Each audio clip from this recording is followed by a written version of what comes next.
Ich glaube schon. Das Verdammt. war's mit dem Sommer. Ja, okay. Wir durften ja einmal kurz dran schnüffeln, das muss ja auch reichen, oder? Ja, war ein netter Sonntag. Also, Warst dabei? ja, ich war dabei. Hast den Grill angeschmissen? Ja, Grill angeschmissen, den riesigen 15.000 Liter Pool aufgestellt, nur für einen Tag. Ja, hat sich gelohnt, War super. schön.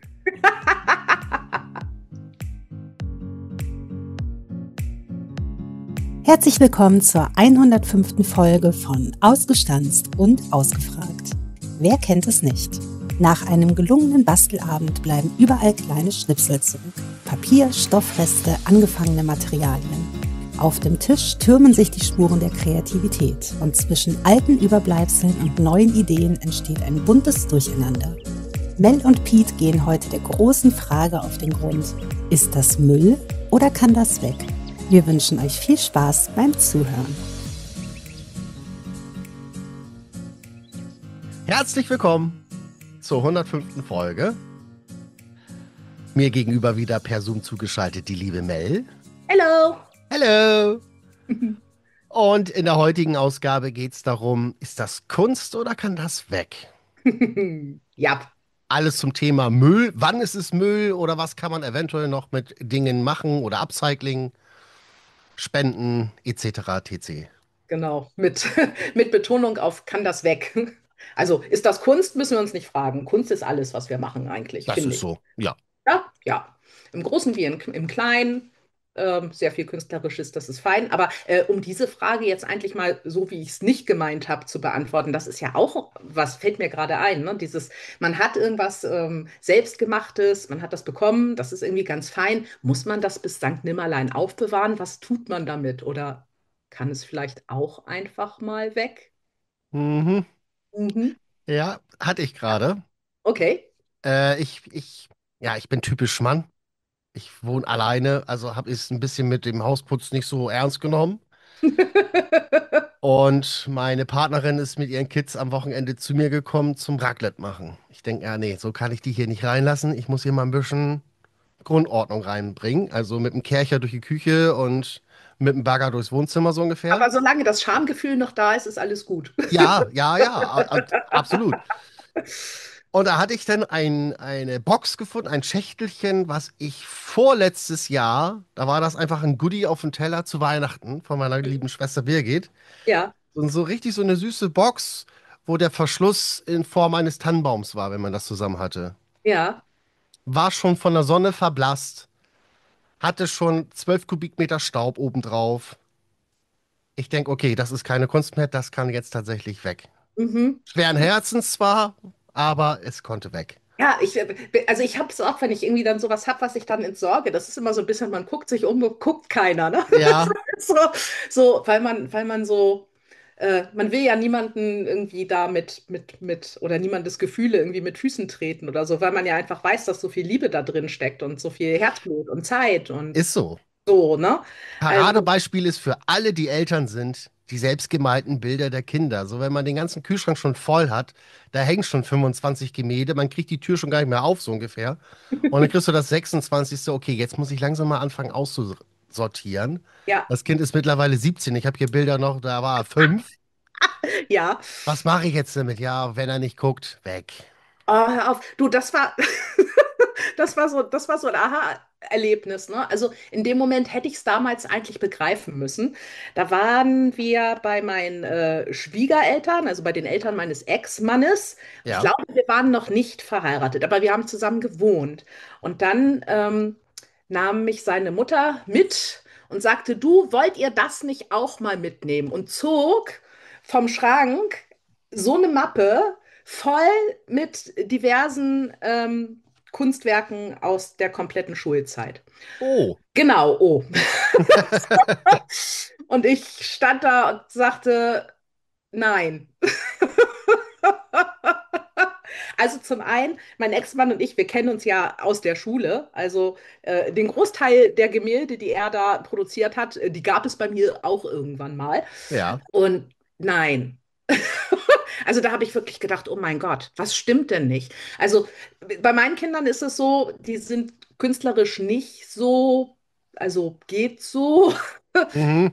Ist nicht so viel gekommen. Also ich habe irgendwie von meinem Großen tatsächlich, ich glaube, 2 oder 3 Bilder. Also eins habe ich laminiert, weil ich das so geil fand, damit es auch nicht kaputt geht. Die habe ich aufbewahrt. So, und ich finde auch, also meine Mama hat zum Beispiel von mir auch damals so eine, weißt du, so eine kleine, so ein A4-Sammelhefter. Da waren so ein paar ausgesuchte Dinge drin und von mir hätte es wirklich viel zusammengegeben. Ich habe ja, seit ich einen Stift halten konnte, ununterbrochen gemalt und gebastelt und getan. Ja. Und da waren halt so, weißt du, so eine Handvoll ausgewählter Sachen waren da drin, die sie aufbewahrt hat. Und irgendwann hat sie gesagt, so Kind, ne, du bist jetzt 45, bitte. Bitte, ja. So, und ich finde, das ist dann auch okay. Also ich war da jetzt nicht unglücklich oder hatte nicht das Gefühl, dass meine Mutter meine künstlerischen Ambitionen nicht geschätzt hätte. Aber ja, also dieses, wie gesagt, dieses Kühlschrankdrama in der Form hatte ich nicht, aber bei meiner Freundin war das auch so. Weißt du, dieser Moment, wenn du die Kühlschranktür aufmachen willst und dann kommt so eine Lawine Papier runtergeschossen Ja, also und du ich, überlegen musst, was zum tue ich damit? ja, Und ist so. ja. Also Mhm. ich kenn's so, weil seit seinem dritten Lebensjahr sind seine Mutter und ich getrennt von meinem Sohn. Also wir, ja, weiß ich nicht, wir bekommen beide regelmäßig, auch immer noch, jetzt wo er 14 ist, auch immer noch selbstgemalte oder gezeichnete Bilder. Okay. Und damals war es so, so einmal im Monat spätestens habe ich immer irgendwas von ihm bekommen, aus der Schule oder auch Ja. von zu Hause. Und sei es, dass er auf die Schnelle dann mit einer Bleistiftzeichnung dann irgendwie, hallo Papa, ich liebe dich, ich freue mich, dass ich bei dir sein darf. Oh, Sünde. Ja, sowas kann man schwer wegschmeißen. Das ist wirklich, man denkt so, nee, das kann ich nicht, aber wohin damit? Der Kühlschrank Ja. ist voll. Nein, Müssen wir einen zweiten Kühlschrank kaufen? du kannst nicht alles aufbewahren. Nein, Also, wie gesagt, also von meinen Kindern gab es nicht so viel und von dem bisschen, was es gab, war vieles wirklich so, dass ich nicht so viele Schmerzen hatte, es relativ zügig zu entsorgen. Ich habe dann immer so meine Technik gehabt, weißt du, das Aktuelle kam an die Kühlschranktür und wenn das dann getauscht wurde, kam das andere in so ein Sammelfach. Ich habe in der Küche so eine Leiste mit so, eigentlich ist das so ein IKEA-Zeitungsdingens, was man übereinander gebaut hätte. Aber wir haben ach so, ja, diese Fächer nebeneinander gemacht, sodass jeder da so ein Müllfach hat für, ne, was weiß ich, Zettelkram, sonst irgendwas, Briefe, Post, Werbung, was immer man gerade aufbewahren muss, wie auch ja. immer, damit es halt nicht doof rumliegt. So, und wenn dann diese Fächer irgendwann zum Bersten voll waren, dann, wenn dann keiner hier war, habe ich mal, ne? Mhm. Also klar, natürlich, du trägst das dann auch zur Mülltonne und nimmst den letzten Sack nochmal hoch. Das ist so, Ja, dass damit es das auch keiner keiner sieht. sieht. Genau. Oh. Ja, und denkst dann immer, oh, ich bin das Rabenelternteil des Jahrtausends. Aber ja, nein, du kannst nicht alles aufbewahren und du kannst auch nicht alles, was du überall mal kriegst, was weiß ich hier, irgendwelche Gimmicks, Familienfeiern, sonst irgendwas. Ich meine, bei mir ist es ja auch wirklich viel über diese ganzen Bastelveranstaltungen, wenn dann Klar, was abfällt von, ne, haben wir ja neulich von gehabt hier, irgendwelche Swaps oder was. Ähm, ne, ich freue mich immer riesig, das darf dann hier 2, 3 Wochen stehen und dann ist es aber auch gut. Wo soll ich denn hin damit? Also ja. brauche ich ein Das, zweites Haus. und da kommen wir jetzt halt zum Kernthema. Also gerade Ja, bei uns Bastlern. Kreativdepot löst das ja so wirklich toll, finde ich. So Sachen aus dem Workshop und ähnliches, was so übrig bleibt, was gebastelt wurde, auch vom Designteam vor Ort oder ähnliches, wird für eine kleine Spende zur Verfügung gestellt. Da gibt es ja extra so diese Ecke, sag ich mal, vor den Workshop-Räumen, wo ganz viele Karten und auch Boxen liegen. Und dann hängt da ja diese Sparclub-Box an der Wand, wo man dann eine milde Spende reinstecken kann, wenn man sich da eine Karte oder was wegholt. ja. Und diese Spende geht dann ja an eine gemeinnützige Organisation und wird ja auch sehr dankend angenommen. Naja, das ist ja aber auch total cool. Also ich meine, im Laden ist es ja auch so, wir haben ja vorne diesen ja auch relativ großen Bereich mit diesen ganzen Schönigkeiten, ne? Ich versuche das immer nicht anzugucken, Becher und Löffel und Kram und Deko und also Mhm. eigentlich bin ich ja nicht so die Schnickschnack-Tante, ne? Früher war ich das mal ganz doll, dann habe ich es mir irgendwann ganz doll abgewöhnt. Vielleicht einfach, weil ich jedes Mal, wenn ich irgendwas umdekoriert habe, gedacht habe, Scheiße, und in 4 Wochen, 8 Wochen musst du es alles wieder aufräumen. So, dann bin ich dazu übergegangen, da so ein bisschen minimalistischer zu werden. Aber wenn ich da so durchstöber, dann denke ich jedes Mal wieder, ach, also eigentlich könntest du doch. Ja, aber wie auch immer, das ist natürlich Leute, die dann auch kommen und die dafür kommen. Ne, um Mhm. halt irgendwie, was weiß ich, die suchen nach einem Geschenk oder weiß der Geier was. Das sind ja vielleicht auch nicht unbedingt die alles selber machen und die freuen sich, wenn das einfach schon fertig ist und schön ist und sie können es dann einfach mitnehmen. Und das ist doch Win-Win. Also ich meine, du bist dein Kram los, die freuen sich, Genau. am Ende wird noch gespendet, da freut sich noch jemand anders und alle sind happy. Das ist ja perfekt. Ja, wirklich. Also, Aber wie absolut. mache ich das jetzt so für mich? Sagen wir Ja. mal zum Beispiel, du hast es ja schon mal einmal, oder nicht nur einmal, ich glaube sogar schon mehrmals in den Folgen mal angedeutet, so Restpapier oder überhaupt so Papierbögen, mit denen du partout nichts mehr anfangen kannst, die du mal toll fandst. Du hast die Möglichkeit, das bei der Einrichtung deines Sohnes mit unterzubringen, oder Ja. man hat ja die Schulen oder auch Kindergärten, die freuen sich ja immer gerne über so Bastelreste und ähnliches. Nicht alle.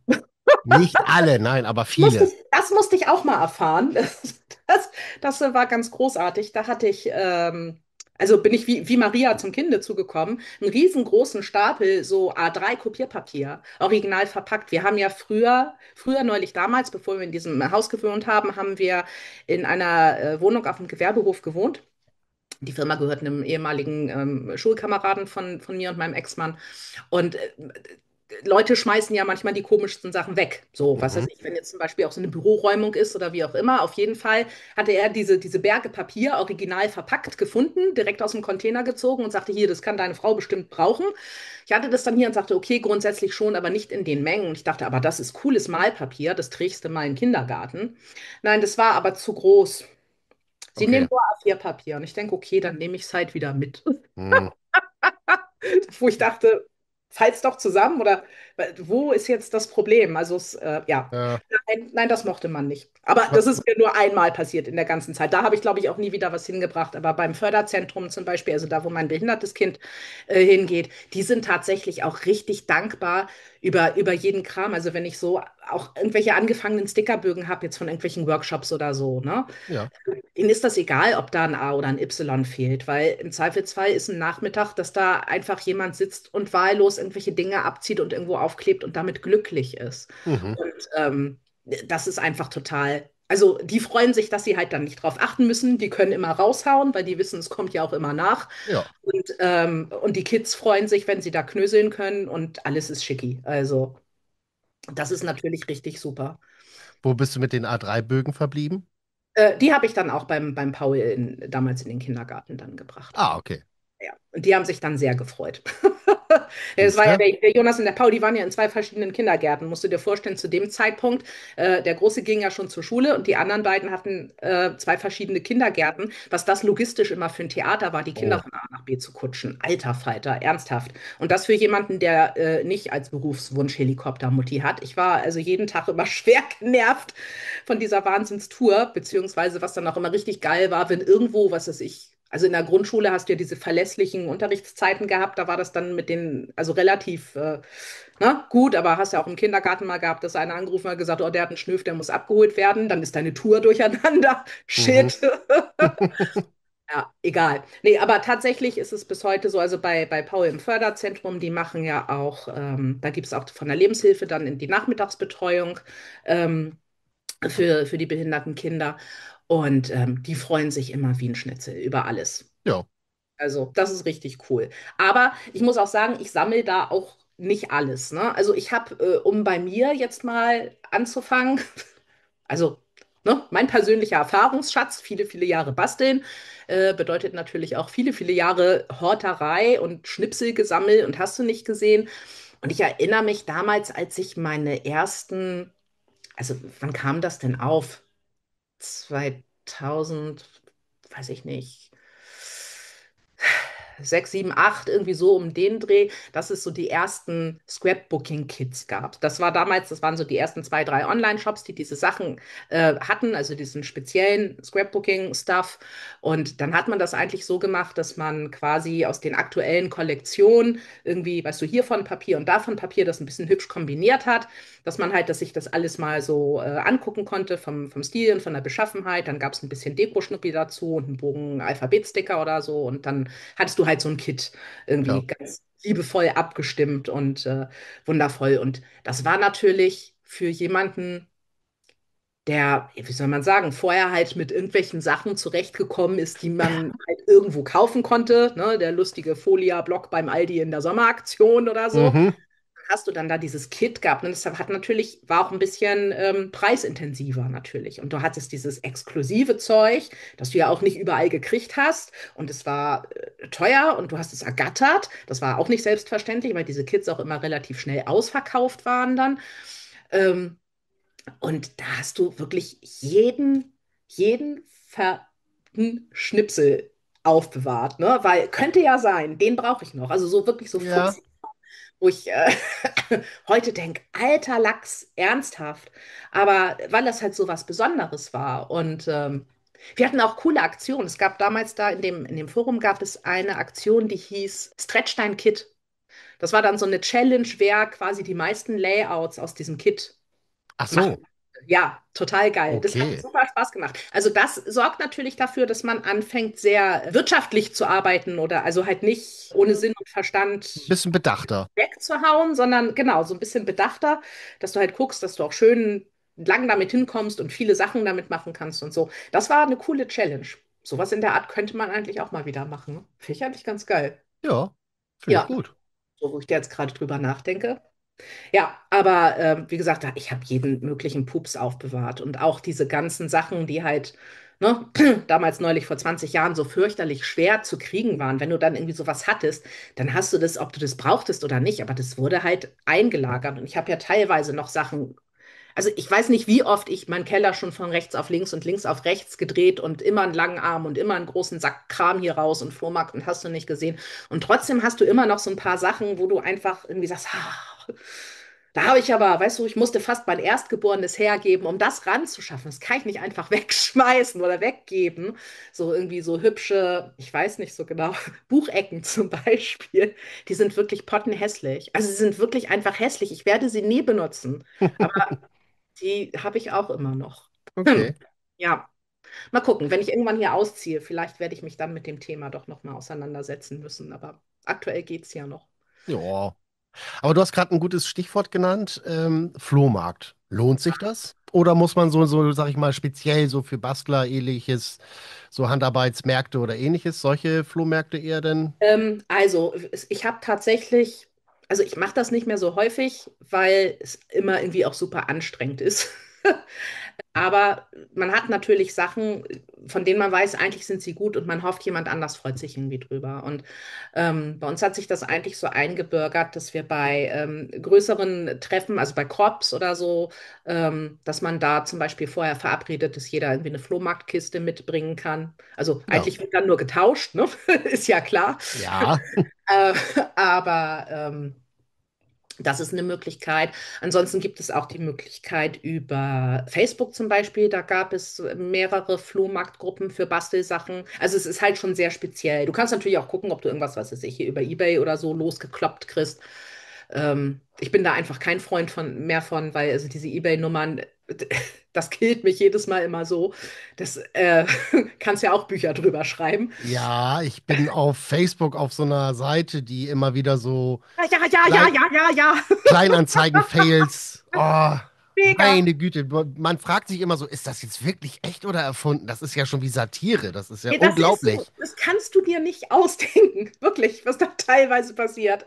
Ernsthaft. Nee, also das ging mir irgendwann so auf den Keks, dass ich gesagt habe, das mache ich nicht mehr. Also habe ich das so in diesen Flohmarktgruppen über Facebook habe ich das öfter gemacht. Das ging irgendwie ganz gut. Das ist dann so, du, was weiß ich, du legst dann quasi ein Fotoalbum an, fotografierst deine Sachen, tust die dann da alle rein und dann können die Leute kommentieren, wenn sie es haben wollen. Ja. Ne? Oder du hast zum Beispiel jetzt hier in unserem Scrapbooking-Forum, da gibt es natürlich auch die Möglichkeit. Es ist natürlich ganz cool, wenn du dann auch jemanden hast direkt, der auch diese Sachen braucht. Also wenn du jetzt irgendwie auf so einen 0815 Flohmarkt hier irgendwie auf dem Dorf dich stellst, ähm, Schwierig, glaube ich, oder?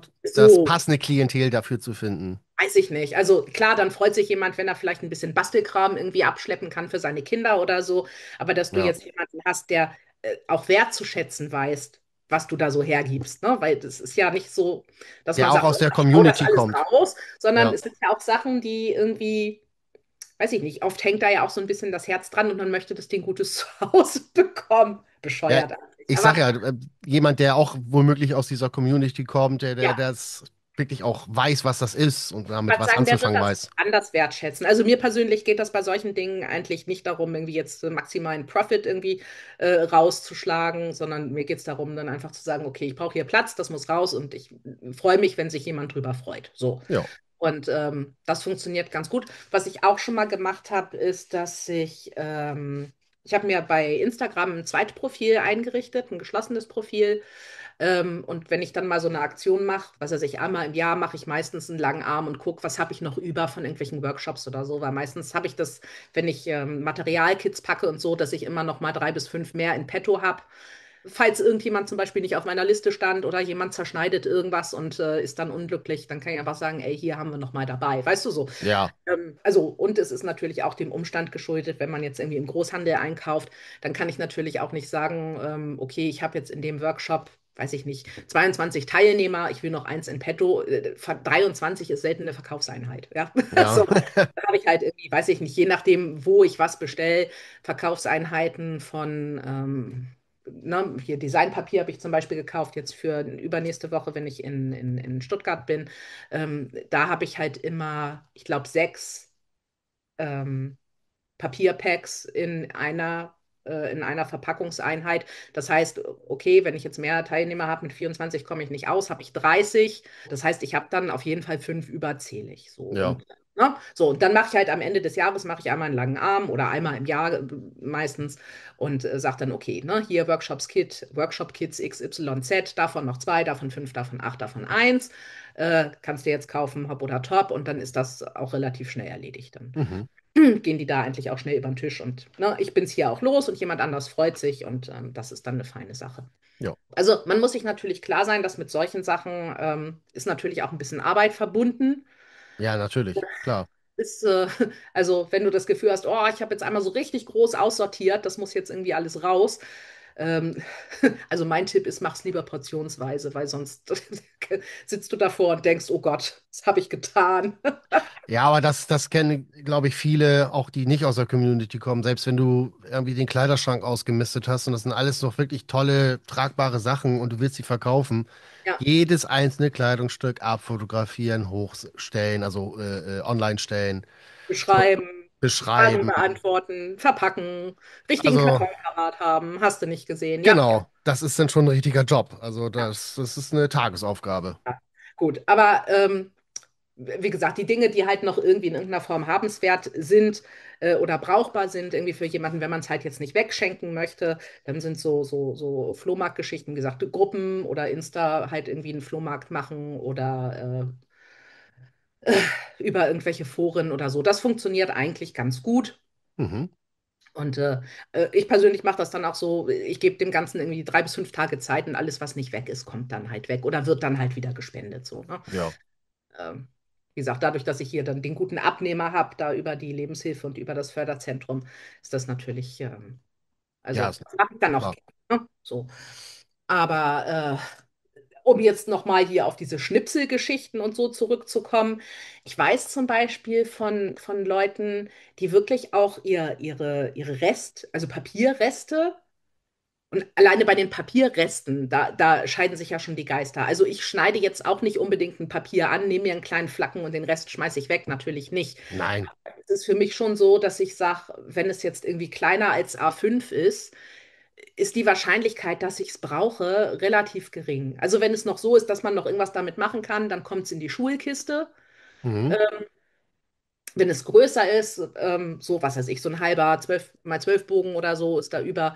Oder es ist halt irgendwie was auch, wo jetzt irgendwie ein Muster drauf ist, wo ich einfach schon sehen kann, okay, das kann ich jetzt irgendwie aber auf einer Albumseite nochmal irgendwie gut verwenden oder auf ein Layout oder so. Ne? Dann packe ich mir das da auch hin. Aber dann habe ich eine Klarsichthülle, da sind Ja. die Sachen drin. Okay. Bin Hülle voll, dann nichts mehr mit aufbewahren. Aha. Ganz einfach. Gibt's nicht. Weil man hortet sich zu Tode. Also ich habe, wie gesagt, früher, ich habe so viel Kram aufbewahrt. Und wie gesagt, irgendwelche Streifchen und Kram. Ich meine, natürlich, wir können alles noch benutzen, wenn wir es wollen. Ja, natürlich. Ich weiß auch, dass es so Leute gibt, die sich dann so als Challenge irgendwie auferlegen. Dann gibt es irgendwie so, ne, das persönliche Kaufverbot. Dass man sagt, was weiß ich, man kauft 3, 6, 9, 12 Monate keine neuen Sachen und verwendet nur den alten Kram. Habe ich mal drüber nachgedacht eine Woche, dann habe ich herzlich gelacht. Funktioniert für mich nicht. Also Respekt an jeden, der das durchhält. Danach kann man ja sicherlich dann auch sehr hemmungslos wieder zuschlagen oder stellt halt auch fest, dass man vielleicht weniger braucht, als man eigentlich dachte. Aber wie gesagt, also so Streifchen und Kram mache ich nicht mehr. Ja, Ganz im gut. Ernst. Weil ich auch immer denke, also klar, es ist alles wunderschön und die Papiere und ich habe das alles lieb. Aber ey, wenn es weg ist und mir fällt irgendwie nächste Woche ein, shit, ich brauche das doch nochmal, dann bestelle ich es mir einfach nochmal. Und wenn es nicht mehr zu kaufen gibt, dann gibt es bestimmt irgendwas, was ähnlich ist oder genauso schön. Es ist ja nicht, dass die Läden plötzlich leer sind. Also Mhm. so, von daher, ich finde immer, das hat so eine Nachkriegsmentalität, weißt du, so, wo die Leute alle diese irren Vorratslager in ihren Kellern hatten. Ich kenne das von meiner Oma, eingeweckt von bis, wo ich denke, ey, da können jetzt noch 3 Kriege kommen. Wen alles willst du damit ernähren? Wahnsinn. Also, Ja, ja. ne? So ein Mangeldenken, wovon ich denke, dass wir die ja Mangel gar nicht kennen. Warum sind wir da manchmal so verknipst? Also, und dann gerade bei so einem Kram. Also, ich meine, es ist was anderes, ob ich was runterschlucken kann, aber mein Papier ist, glaube ich, nicht so richtig nahrhaft, denke ich. Ja, mit den nötigen Gewürzen oder sowas Weißt du? vielleicht doch. Salz, Pfeffer, Caesar Dressing. Ja, irgendwie sowas. Lecker. Aber, oder mit Sauce Hollandaise zum Beispiel, hier von Tomi zum Beispiel schmecken selbst Holzbeine, also Tischbeine oder so, also. Okay, ja, oder mit Käse überbacken, ne? Mit Käse Oder mit, überbacken geht alles. da geht auch alles. Es Ja, sei denn, was ich nicht verstehen kann für die Menschen, die keinen Käse mögen, aber soll es ja geben. Mein Sohn ist einer davon. Hat er nicht von mir. okay. Kannte ich vorher nicht. Erst ein Arbeitskollege da, der dann so, nee, ich esse keinen Käse, ich mag keinen Käse. Wie, du magst keinen Käse? Habe ich noch nie in meinem Leben vorher gehört. Und Ja, dann, wobei, also mein Jonas isst auch nicht gerne Käse, also so, aber wenn es auf einer Pizza ist oder auf einem Auflauf oder so, das ist was ganz anderes. nee, mein Sohn gar nicht. Mein Sohn isst keinen Käse. Okay. Die einzige Ausnahme ist hier, warum auch immer, aber das geht komischerweise, der Cheeseburger vom Gasthaus zur Goldenen Möwe. Okay. Naja, Den das hat kriegt, ja auch nichts mit Käse zu tun. nee, das ist, ja, ist vielleicht mal an der Käserei vorbeigekommen, die Scheibe, aber das geht. Aber ansonsten isst er kein Käse. Okay, gut. Komisch. Äh, wir kommen schon wieder vom Thema ab, ne? Also Ein so bisschen. überbackenes Designpapier. Ja, wie auch immer. Aber ich weiß von Leuten, die diese Reste wirklich aufbewahren, nach Farben sortiert. Ja, ja, So, auch jetzt man, noch ein Schnipsel. Und dann zücken die das und dann haben die das. Und ich denke mal, boah, Respekt. wie gesagt, kommt vielleicht auch auf die Größe an, so wie du in deinem Fall. Wie machst du das dann? Also erinnerst du dich auch selber immer an deine Klarsichthülle? So gucken wir erstmal, was ich noch an Resten habe, was ich noch verwerten kann, oder kommt die auch gerne mal in Vergessenheit? Es kommt immer drauf an, was es ist. Also manchmal ist es ja so, dass du irgendwas machst, was weiß ich, ein Layout, eine Karte, ein Album, egal was. Und du brauchst irgendwie noch, weißt du, so einen gestanzten Schnuppi oder sowas, ne? Ja.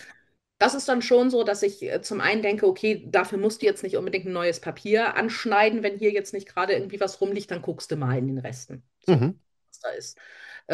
Ich bewahre tatsächlich bei Resten auch eher irgendwas auf, wovon ich das Gefühl habe, dass ich es vielseitig einsetzen kann. Also wenn ich jetzt irgendwas habe, was irgendwie ein ganz spezielles Design hat, und zwar, also und fürchterlich schön ist, aber wovon ich weiß, das passt eigentlich zu nichts anderem, als zu dem, Ja. was ich irgendwann mal zugehört hatte, dann trenne ich mich direkt, weil das hat keinen Zweck. Ja, gut. Bewahrst du auf bis Sankt Nimmerlein, also bis der Tag kommt, an dem du genau diesen Schnipsel dafür brauchst, ich weiß nicht so genau. Also Unwahrscheinlich. kann man machen, mache ich tatsächlich nicht. Und ich bin, ja, wie gesagt, was das angeht, auch ziemlich großzügig. Liegt aber auch einfach daran, hier kommt so viel Kram rein und hier wird so viel umgewälzt. Äh, Das wären Berge. Und deshalb, Ja. ne, habe ich mir das irgendwann abgewöhnt. Also ich habe das mal gemacht, aber ich erinnere das noch ganz gut. Das war so irgendwie einer von meinen ersten Crops, wo ich auch schon also wie soll man sagen, nicht mehr jeden Schnuppi irgendwie aufbewahrt habe und eine Teilnehmerin quasi in meinen Mülleimer reinsprang und sagte, das kannst du doch nicht wegschmeißen. Ich sage, ey, bedien dich, aber ich brauche es nicht mehr. So, ne? Das, Ich habe das schon ein paar Mal gedacht, wenn ich in Assel im Shop war und dann an den Workshop-Tischen vorbeiging und gucke in die Papierkörbe, was da teilweise so drin ist, dann denke ich auch so, das ist doch noch gut, Da könnte man doch bestimmt noch was draus machen. Könnte man bestimmt. Also, Ja, so ist es. aber Die Frage ist halt, macht man es? Und ich finde es immer ja, wichtig, eben. sich selber wirklich ehrlich zu fragen, brauche ich es wirklich noch? Was genau will ich damit machen? Wie gesagt, wenn es Papiere sind, die vielleicht auch auf einer Seite einfarbig sind, das kannst du immer brauchen. Ja. Ja? Aber wenn du jetzt irgendwie, du hast da irgendwie so ein ganz spezielles Muster in irgendeiner fancy Farbe, wo du weißt, das passt eigentlich zu nichts anderem mehr. Uff. Ja, und dann ist die Frage, wie du es eben schon sagtest, so jetzt im Bereich des Workshops zum Beispiel in Assel oder auch jetzt in deinem Fall bei professionellen oder gar gewerblichen Bastlerinnen, wo willst du den ganzen Kram lassen? Da muss man ja schon so ein bisschen abwägen, so was ist jetzt noch brauchbar und wirklich nutzbar oder Ja, ja, also wobei auch an der Stelle, es kommt auch ein bisschen drauf an, was du machst. Wenn du jetzt zum Beispiel natürlich viele Karten machst, brauchst du ja in der Regel kleinere Papierstücke als jemand, der ein Layout bestückt. So, oder ja, es der ist eine so, ja. Seite hat, ne? Das heißt, ich habe das zum Beispiel mal eine Weile gemacht, da habe ich sehr viel Karten gemacht. Im Moment ist das bei Karten oder mit Karten bei mir immer so ein bisschen, also das poppt mal auf, dann mache ich mal eine Handvoll Karten und dann ist wieder gut. Aber als ich so eine Phase hatte, wo ich sehr viele Karten gemacht habe, da habe ich dann irgendwie so eine Sammelbox gehabt, also wie so ein Karteikasten. Ja, Und da habe ich dann, also wenn ich irgendwas angeschnitten hatte, mir so die Reste zugeschnitten, irgendwie auf 10 mal 15 oder was und habe das dann da reingesteckt. Und das war dann ganz cool. Dann hatte ich dann direkt einen passenden Aufleger für, wenn ich eine Karte machen möchte oder halt einfach ein kleines Stück, wo ich mir irgendwas ausstanzen konnte oder so und habe die dann so benutzt. Aber ich habe mir das dann wirklich, also dieses angeschnittene Papier quasi zugeschnitten, dann auf diese 10 mal 15 Stücke und alles, was kleiner war, kam dann trotzdem auch direkt weg. So okay. dass ich dann nur diese in Anführungsstrichen ordentlichen Papierstücke hatte in dieser Box und da konnte ich dann nach Bedarf drin rumflöhen. So. Ja. Das hat für mich eigentlich ganz gut funktioniert. Kommen wir mal zum Thema Upcycling. Mhm. Was kannst du da so empfehlen oder was hast du schon so gemacht? Oh, was ich gemacht habe, das willst du alles gar nicht wissen. Auch Genug das. also auf jeden Fall. Naja, auch da, man hat ja irgendwie ähm, ja, dieses Bastler, Horter und Sammler-Gen, ne, mit, das kann man noch brauchen. Ähm, Mhm. auch das hat ja immer mal so Phasen. Also wir haben wirklich auch mal so eine Phase gehabt, wo wir ganz viel Upcycling-Projekte gemacht haben für alles Mögliche. Was weiß ich, irgendwelche Verpackungen oder viel Verpackung sogar. Also sehr viel Verpackungskram, aber halt auch, also für mich persönlich immer so eine Challenge, kann man da ein Album draus machen? Mhm. Also ich habe aus allen möglichen Alben gemacht, aus, was weiß ich, alten CD-Rohlingen, die irgendwie keiner mehr brauchte oder Verpackungen. Ich habe auch ganz viel so, weißt du, von irgendwelchen Plastikverpackungen, so Blisterdinger, ne? Ja. Diese Plastikschnupsis, die da drauf sind. Das habe ich zum Beispiel auch eine Weile exzessiv gesammelt, weil ich da total gerne so Shaker-Sachen draus gemacht habe. Ach so. Ja? Also funktioniert super, aber ich brauche halt keine Schublade voll davon. Ja. Aber das, ja, das eignet sich eigentlich ganz gut. Diese, wie gesagt, so Blister für Shaker-Sachen. Klar, wenn man irgendwie Verpackung hat von, wo Graupappe oder festere Pappe drin ist, also ob das die Rückwand ist von einem Malblock oder hast du ja auch manchmal in Verpackung für, weiß ich nicht, Bettwäsche oder so. Ne? So ein Bettlaken ist in der Regel auch auf so ein Pappstück Ja, gespannt genau. und nicht knickt oder so. Da hast du natürlich auch immer mal so das Rohstoff anfällt. Das habe ich immer sehr gerne dann wieder verwendet oder mache das teilweise auch heute noch. Habe ich dann gesagt, oh, guck mal, geil. Das ne, hat gerade eine gute Dicke, dünne, wie auch immer, Größe, Format. Kannst du jetzt cool da und dafür benutzen. Dann haben wir auch mal eine Weile, war das irgendwie so ganz fancy, wenn irgendwas so an Klamotten dran war, irgendwelche Labels, Bänder, Ja, äh, ja. diese kleinen Sicherheitsnadeln und so. Das haben wir auch alles aufbewahrt und verwurstet und überall draufgeklebt. Oder halt auch mal ja, weiß ich nicht. Also wenn du zum Beispiel deine Lieblingsbluse oder dein Lieblingst-T-Shirt ausmustern musst oder so und du möchtest das aber eigentlich noch so ein bisschen behalten, bezieh ein Album damit, funktioniert super. Ja. Alben habe ich tatsächlich aus allem Möglichen gemacht. Tischsets habe ich benutzt, irgendwelche, wie gesagt, Verpackungshüllen. Ich hatte zum Beispiel mal, das war so, ich weiß gar nicht, da waren irgendwelche Kosmetikschwämmchen oder so. Die waren in so einer Plastikpackung. Die war eigentlich wie ein Umschlag, wo du, das konntest du mit so einem Druckknopf öffnen. Okay. Ähm, Da waren irgendwelche Schwämmchen und ich brauchte für irgendeinen Workshop brauchte ich ad hoc heute noch Schwämmchen, bin dann halt in die Drogerie gefahren und habe die dann gekauft, habe die da ausgepackt und dann hatte ich diese Plastikhüllen und dachte, wie geil, da habe ich natürlich auch ein Album draus gemacht. Aha. So, ne? Also man kann schon vieles dann auch upcyclen und anders verwerten. Auch schon, was weiß ich, hier Geschenke in einer Dose oder so, ne? Hier Ravioli-Dose gut auswaschen, wenn du so einen Öffner hast, wo du, ne, der den Also, Deckel ja, so ja, ja, abhebt, ne, dass du dich genau. durchschneiden kannst. Kannst du auch total cool, wenn du den Deckel dann hochnimmst, dass du dann da so eine Girlande drin hast, wo irgendwie ein Gutschein eingearbeitet ist Habe oder ich so. auch schon mal gesehen, ja. Schnubbikram haben wir auch gemacht. Ja, oder halt auch irgendwelche Dinge zweckentfremden, ne? Für, was weiß ich, als Basis für irgendwelche Adventskalender, alles Mögliche hatte ich hier, irgendwelche aus dem Bürobedarf hier, irgendwelche Pinnwandrahmen oder ne, dann wird das Innere rausgekloppt, weil du eigentlich nur den Rahmen brauchst, um da irgendwas reinzuhängen oder so. Ja. Ja, Ja, gut, also, das in der Form habe ich es dann ja auch schon gemacht. Was ich ja schon ja, mal erzählt hatte, aus diesen von Lindt, dieser Pralinschachtel, habe ich ja einen Bilderrahmen quasi für mein Layout gemacht. ja, ja, ja. Oder Paradebeispiel habe ich hier bei mir hier hängen, diese Topfuntersetzer aus Kork, die man bei IKEA kaufen kann, habe ich zu einer Pinnwand umfunktioniert. Ja, guck, aus Korkplatten habe ich auch schon Alben gebaut. Buchdeckel gemacht für Alben. Funktioniert super. Ja. Ja, ich habe zum Beispiel, das war so ein Geschenkband, so ein richtiges, Ja, cool. vernünftiges Geschenkband. Das habe ich einfach mit Pins hinten an das Kork rangemacht und schon habe Ja, ich, ja, eine kleine Pinnwand. ja, das ist super. Also es ist schon so, dass ich auch, wie gesagt, gerade wenn es irgendwie darum geht, irgendwelche Verpackungen und so, weil ich finde, wir haben ja wirklich, wir haben so viel Verpackungsmüll und Oh ja. Krams, ne? Also das, ich bin jetzt nicht so, dass ich sage, ach, ne, rausreißen, alles weg, sondern es ist schon so, dass mein kleines kreatives Herz dann sagt, ach, ne, es ist auch ein bisschen schade, das einfach wegzutun. Aber ja, wie gesagt, man muss sich halt immer überlegen, was kann man selber tatsächlich dann auch gebrauchen und verbrauchen, weil ansonsten hast du irgendwann das Problem, dass du dich halt zu Tode sammelst und den Ja, ganzen klar. Kram ja auch irgendwie verwalten musst. Du musst ja auch die Übersicht behalten, weil ich meine, äh, wer kennt das nicht? Du räumst irgendwas auf und hast plötzlich was in der Hand und denkst, ach Mensch, wer ist er denn? Ja. Verrückt. Sowas hatte ich doch auch mal. Ja, und das ist, da kannst du Ordnung halten, so viel wie du willst. Irgendwie so eine Ruschelecke hat ja fast jeder. Ähm, Logisch. ich Oder auch glaube, die berühmt-berüchtigte Schublade, oh, die Schublade, ja. wo dann zum Beispiel diese ganzen Tütchen reinkommen, die manchmal bei irgendwelchen Lampen oder so dabei sind mit den Dübeln und Schrauben, die Ja, kein Mensch gebrauchen kann. Die kommen ja, dann erstmal in diese Schublade. Äh, Ersatzknöpfe von irgendwelchen Klamotten auch. ja, Super, genau. großartig. Ja, die Schublade. Das ist übrigens die entfernte Cousine von dem Stuhl. Den kennst du sicherlich auch. Ja, ich habe den Stuhl. Oh, du hast den Stuhl, okay. Zu sauber für die Wäsche, zu dreckig für den Ja, Schrank. Herzlich willkommen auf dem Stuhl. ja, korrekt. Genau so. Also da muss ich sagen, der Stuhl ist hier ja vor ein paar Jahren ausgezogen.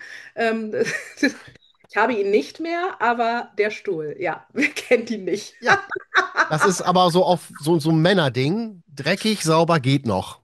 Mhm. So ein geht noch ist halt der Stuhl. Ja, Da kommen geht diese doch. Klammern drauf. Ist nicht so, dass Frauen das nicht auch machen würden. Also, aber wir machen es halt ein bisschen dezenter. Ja, ja, wir Männer, wir riechen ja auch an der Jogginghose, wenn sie einfarbig ist, um festzustellen, wo vorne und hinten ist. So ungefähr. Danke! Das war jetzt wieder mehr Information, als wir alle haben wollten. Aber zum Thema Upcycling noch, ich sag jetzt mal meine Ziehtochter, die Tochter meiner Freundin, die macht das zum Beispiel mit ihren Lieblingsverpackungen. Also sie Ja, ist so ein Hello Kitty-Fan, dann was weiß ich, hat sie eine Kerze gekauft, wo so richtig so ein schönes kleines Label dran hing von Hello Kitty oder ein Aufkleber, das schneidet sie liebevoll aus. Oder neulich waren wir in so einem Restpostenladen in Bremen extra. Da gab es dann Cracker von Pokémon, dann hat sie dann die Pokémon-Figuren ausgeschnitten und hat daraus ein kleines Scrapbook gemacht. Die ja. sammelt also immer so schöne kleine Verpackungssachen. Guck mal, fällt mir gerade auf.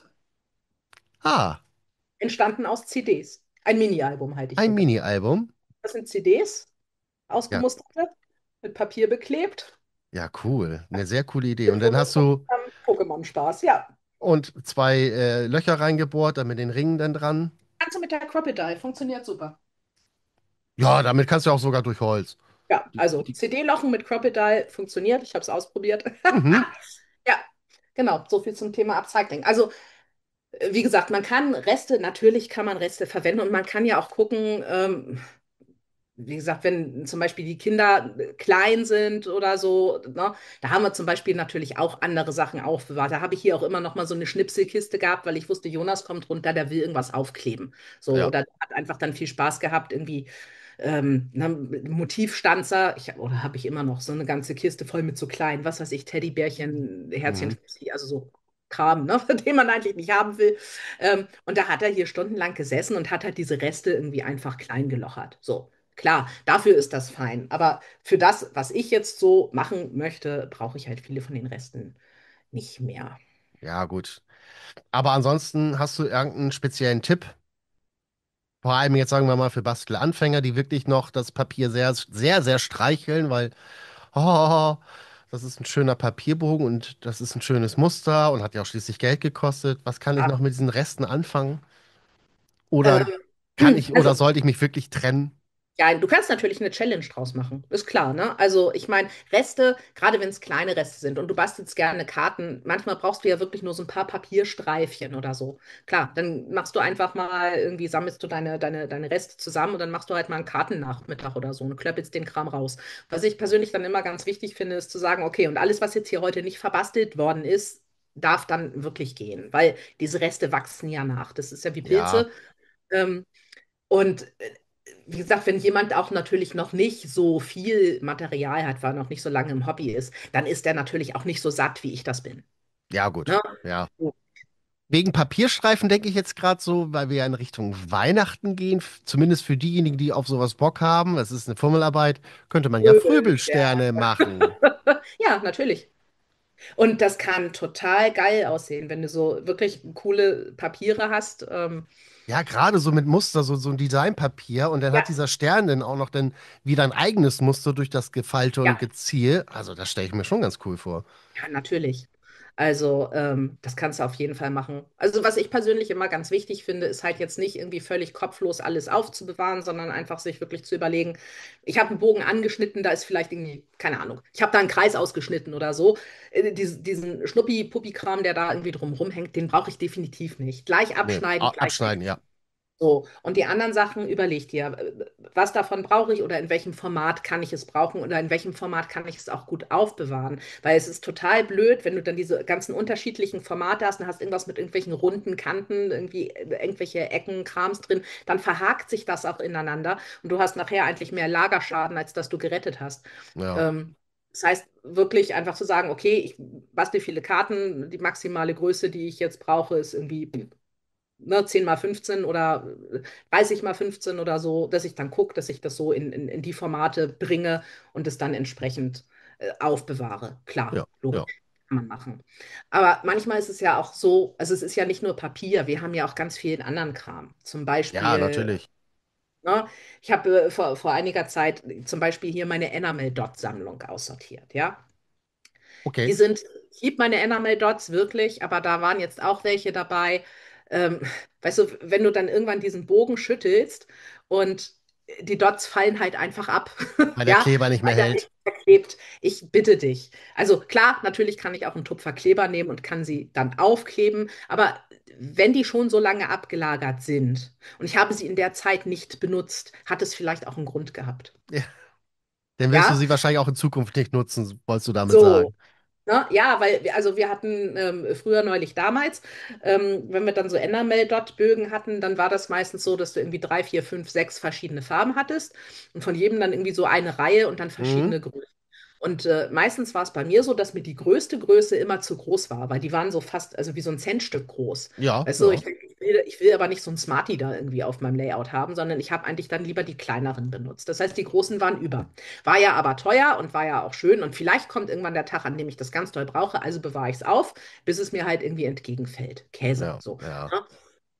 Das sind so Sachen, und da wäre es vielleicht auch einfach besser gewesen, wenn ich dann frühzeitig mal gesagt hätte, hey, du kommst auch mit in die Kiste fürs Förderzentrum. Da hätten dann noch mal irgendwie ein paar Kinder irgendwelche Punkte irgendwo hingeklebt und hätten sich darüber gefreut. So habe ich es weggeschmissen. War Ja, doof. ja.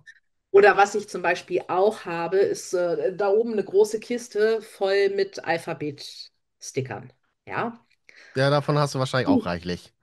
Die guten von American Crafts, und das ist schon die deutlich ausgedünnte, deutlich ausgedünnte, was da übrig geblieben ist. Da habe ich auch letztens wirklich mal sehr großzügig weggeschmissen, weil wenn ich jetzt einen Stickerbogen habe und da ist wirklich kein einziger Vokal mehr drauf, dann ist es Ja, in der deutschen Sprache wirklich schwierig, damit ein Wort zu kreieren. Und auch da, es gibt also Challenges und Tipps und was du machen kannst, was weiß ich, die 7 umdrehen und als L verwenden oder eine 3 umdrehen und als E verwenden oder beim B was abschneiden oder so, wie auch immer. Also da gibt es 1000 Möglichkeiten, ja. Ähm, Hab mir auch alles schon mal irgendwie irgendwo umgesetzt und kann auch mal echt ganz witzig aussehen, aber da muss ich jetzt keinen Sport draus machen. nee, Ja, das stimmt. so. Und das ist wirklich, wo ich dann gesagt habe, ja, die Schriftart ist super schön, das sind total tolle Sticker. Ich kann damit jetzt nichts mehr knöseln.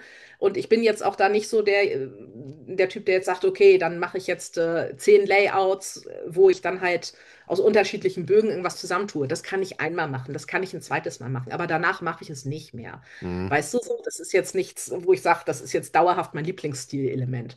Von daher, ja, weg damit. Und da hast du dann teilweise auch Sachen, die sind so gut abgelagert. Also entweder fallen sie dir entgegen oder aber die sind so fest verschwistert mit dem Trägerpapier, dass du sie auch nicht mehr abkriegst. Ja, dann ist auch Auch sehr vorbei. schön. Ja, Ernsthaft mal. Oder wir hatten zum Beispiel so Alphabetsticker auch aus so Vinylsticker, also die hatten so eine Kunstlederoptik. Ja, die okay. haben sich halt nach einer gewissen Zeit irgendwann angefangen zu rollen. Ah, okay, Ja, ja. so. Ja, totgelagert. Und das sind so Sachen, wo ich dann auch immer denke, ja, ich tue mich bei sowas unheimlich schwer, irgendwie mich zu trennen, sorgt aber dafür, dass ich es halt totlagere und dann irgendwann wegschmeiße und denke, das hättest du jetzt auch anders haben können. Ich habe Ja. neulich auch einen ganz langen Arm gemacht, weil ich hier noch, also ich habe da oben hier an meinem Schreibtisch irgendwie so 2, 3 so große Gläser, wo gesammelte Werke Washi-Tapes drin sind. Ich hatte noch 2, also Schuhkartons voll. Oh. Wie viele Washi-Tapes braucht man? Ja. So. Mhm. Und das halt auch so, die haben sich halt über die Jahre angesammelt und ich habe jedes einzelne davon irgendwann mal für irgendwas gerne benutzt. Ja. Aber so, also habe ich mir die ich am liebsten leiden mag, rausgesucht und habe den Rest auch weggespendet, bevor es halt nicht mehr benutzbar ist. Mhm.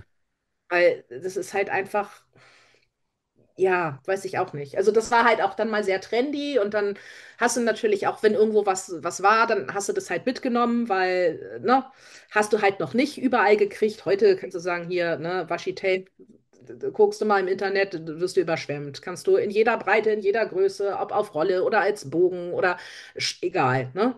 Ja, ja. Aber als das aufkam, da war das halt irgendwie Was anders. Besonderes. Genau. Und dann hast du natürlich alle, also dann warst du in so einem Jagdmodus und hast immer geguckt, oh, hier, guck mal, da, die haben Washi-Tape, oh, kaufe ich so. Und Mhm.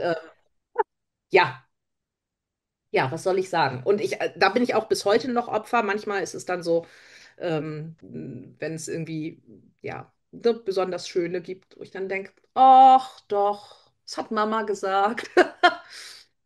Also, was ich tatsächlich auch mache mittlerweile, ist wirklich, dass ich sage, okay, hier, ich habe jetzt für meine Waschis zum Beispiel, ich habe da einen Platz, da sind die.